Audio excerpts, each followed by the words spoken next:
សួស្តីបងប្អូនទាំងអស់គ្នាស្វាគមន៍សម្រាប់ការវិលត្រឡប់មកកាន់ Channel របស់ខ្ញុំសារជាថ្មីហើយវីដេអូថ្ងៃនេះវាប្លែកបន្តិចដោយសារខ្ញុំនឹងមកបង្ហាញបងប្អូនទាំងអស់គ្នាពីរបៀបស្នើរកលុយជាមួយនឹង YouTube បងប្អូនយើងធ្វើការបើកមកកាន់ YouTube Studio នៅលើទូរស័ព្ទដៃរបស់យើងហ្នឹងហើយបន្ទាប់មកយើងចុចកន្លែងពាក្យរកប្រាក់បាទគឺចុចលើកន្លែងរកប្រាក់មក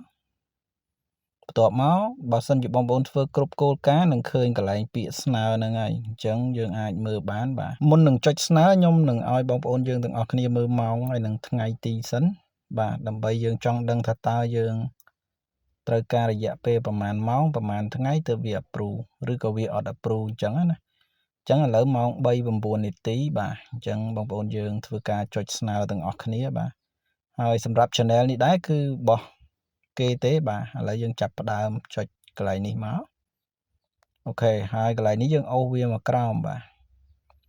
យើងមិនបាច់អានទេបាទទោះយើងអានក៏វាទៅគ្មានអីដែរដោយសារ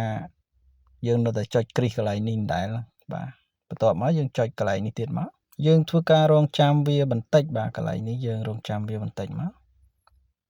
អូខេហើយមកដល់ step ទី2នេះគឺកន្លែងដែលយើងត្រូវដាក់ AdSense របស់យើងណាបាទយើងមើលខាងលើវាគ្រីសហើយអញ្ចឹងយើងចុចខាងក្រោមនេះទៀតមកដំណាក់កាលទី2យើងត្រូវភ្ជាប់ AdSense អញ្ចឹងពេលដែលយើងចុចមកវាមាន3ជម្រើសឲ្យយើងបើសិនជាបងប្អូនយើងមានហើយយើងយកខាងលើទៅ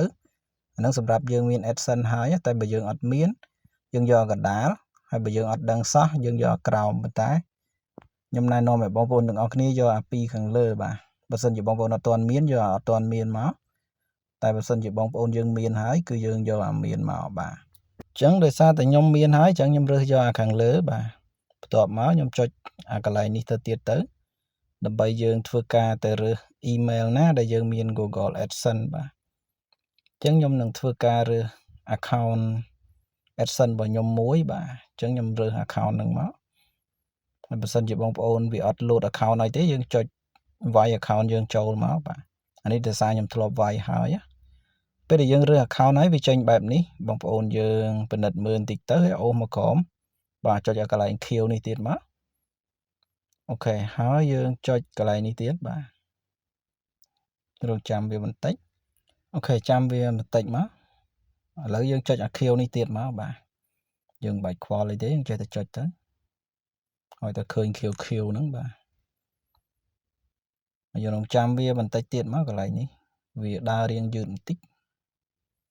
អូខេឥឡូវវា load គ្រីសហើយប៉ុន្តែបើសិនជាបងប្អូនយើងបង្កើត AdSense ថ្មីកន្លែងហ្នឹងវានឹងនៅ review AdSense របស់យើងទៀតអញ្ចឹងវាអាចចំណាយពេល2-3ម៉ោងអីទៀតអញ្ចឹងទៅទំនំវា approve ឬមិន approve អីកន្លែងហ្នឹងតែដោយសារខ្ញុំមាន AdSense ស្រាប់ហើយអញ្ចឹងវានឹង load គ្រីសឲ្យខ្ញុំហើយវាចូល step ទី3យកតែម្ដងអញ្ចឹងវាកំពុងពិនិត្យមើលវីដេអូរបស់ខ្ញុំថាតើស័ក្តិសមបើក monetize ឬក៏អត់អញ្ចឹងយើងត្រូវតែរងចាំវាបាទវាអាចចំណាយពេលចន្លោះពី24ម៉ោងទៅបាទតែបើសិនជាវាលឿនហ្មងវាអត់ដល់24ម៉ោងទេតែបើសិនជាយើងចាំ2-3ថ្ងៃហើយនៅតែអត់ approve ទៀតអានឹងបានន័យថាវាប្រហែលជាអត់ approve ទេបាទអញ្ចឹង channel នេះដែរគឺរបស់ភ្ញៀវគាត់ឲ្យខ្ញុំស្នើឲ្យតែខ្ញុំអត់ទាន់ដឹងថាស្នើបានអត់ទេដោយសារខ្ញុំក៏មិនអ្នកជំនាញ YouTube អីដែរប៉ុន្តែគាត់សំណុំពរឲ្យខ្ញុំស្នើឲ្យគាត់ខ្ញុំក៏សាកស្នើឲ្យគាត់ទៅបាទអញ្ចឹងយើងមានតែរងចាំវីដេអូបន្តទៀតថាតើវា approve ឲ្យអត់ខ្ញុំនឹងថតឲ្យបងប្អូនយើងមើលម្ដងទៀតបាទអញ្ចឹងឥឡូវយើងចូលទៅដល់វីដេអូទី2របស់យើងបាទថាតើយើងស្នើសុំបានទេអត់បាទឥឡូវយើងមើលម៉ោងសិនបាទខ្ញុំ clear នេះចោលមួយសិនបាទហើយយើងមើលម៉ោងគឺ9:16នាទីយប់បាទហើយថ្ងៃសុក្រទី12ដែរទេគឺថ្ងៃតែមួយហ្នឹងទេគ្រាន់តែកាលខ្ញុំស្នើម៉ោង3បាទឥឡូវម៉ោង9ហើយបងប្អូនយើងឆែក email ទៅនឹងឃើញហើយនេះឥឡូវវាដាក់ថា T Walker congratulation អញ្ចឹងឲ្យតែយើងឃើញសារមួយនេះគឺយើងជោគជ័យហើយបាទយើងអាចរកលុយបានពី channel របស់យើងហើយ YouTube វាព្រមបើក monetize នៅលើវីដេអូរបស់យើងបងប្អូនយើងឃើញស្រាប់ហើយគឺខ្ញុំស្នើអត់ដល់24ម៉ោងទេបាទយើងម៉ោង3ឥឡូវម៉ោង9បានន័យថាយើងចំណាយពេល6ម៉ោងឥឡូវយើងចូលមកកាន់ YT Studio របស់យើង បាទបងប្អូនយើងឃើញស្រាប់ហើយវាលោតសារមកអបអសាទរអ្នកបានខ្លាយជាដៃគូ YouTube ហើយបាទអញ្ចឹងយើងអាចរកលុយបាននៅលើវីដេអូរបស់យើងហើយយើងចុចអាកន្លែងនេះមកបាទអូខេហើយបន្ទាប់មកយើងយកអាខាងលើដើម្បីយើងបើក ad របស់យើងអញ្ចឹងបងប្អូនយើងមើលសិនមកបាទចុចកន្លែងនេះក៏បានដែរវាចូលមកកន្លែងនឹងដូចគ្នាទេអូខេបន្ទាប់មកយើងចុចពាក្យបើកយកមកដើម្បីយើងបើកពាណិជ្ជកម្មនៅលើវីដេអូរបស់យើងអូសវាមកក្រោមឲ្យអស់មកចុចគ្រីសមួយមកបាទអូខេគ្រីសកន្លែងហ្នឹងមួយហើយចុចកន្លែងនេះមួយទៀតមក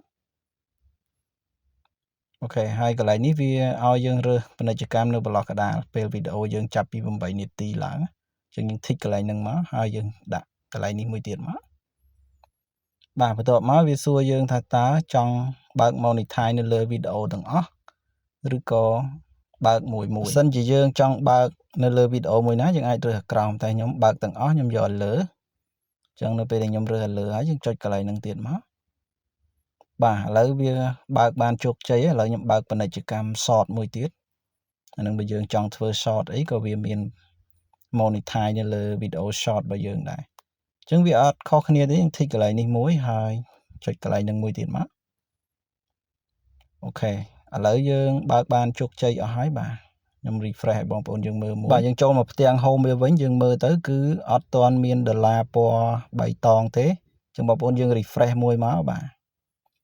ឥឡូវដុល្លារពណ៌បៃតងរបស់យើងគឺបានលោតគ្រប់វីដេអូរបស់យើងអស់ហើយ